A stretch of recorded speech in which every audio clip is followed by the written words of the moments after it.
Is going above and beyond to make a difference in the lives of people who he serves, people struggling with medical conditions. He has now donated 2 organs. As Callan Gray reports, he's one of a small number of people to do this.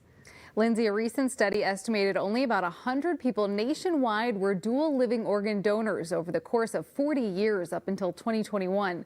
Dr. Broker donated blood and platelets as a medical student, giving what he could then. This, he says, was the next step. At a practice in Eagan, Dr. Michael Broker sees patients of all ages as a family physician, motivating them to stay healthy as they inspire him. One patient in particular had a living kidney donation from a coworker of his wife. So he tells us when he saw a social media post someone in the Twin Cities needed a kidney. It's like, well, I can do that. Telling us it just made sense. You say this very casually, but it's a very serious decision. It is, but it didn't feel like a serious decision.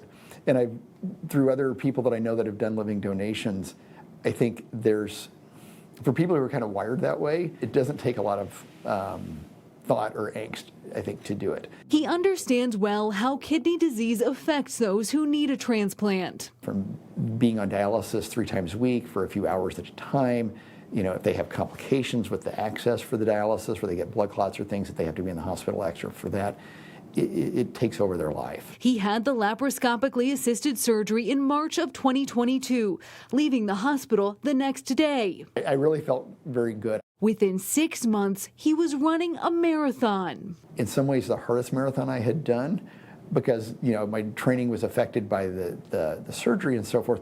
But in some ways, it was also the most gratifying one. He'll log his 15th marathon later this month. It will also mark another milestone, his first marathon post-liver transplant.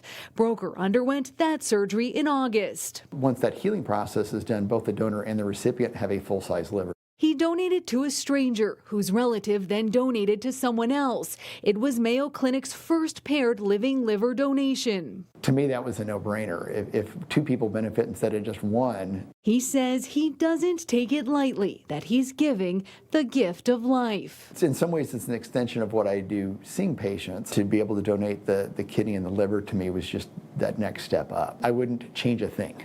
I would do it again in a heartbeat. Broker is encouraging others to be a donor. The Organ Procurement and Transplantation Network says there are about 90,000 people in the U.S. waiting for a kidney donation and another nearly 10,000 waiting for a liver donation. Lindsay. All right, he's amazing, Callan. Thank you.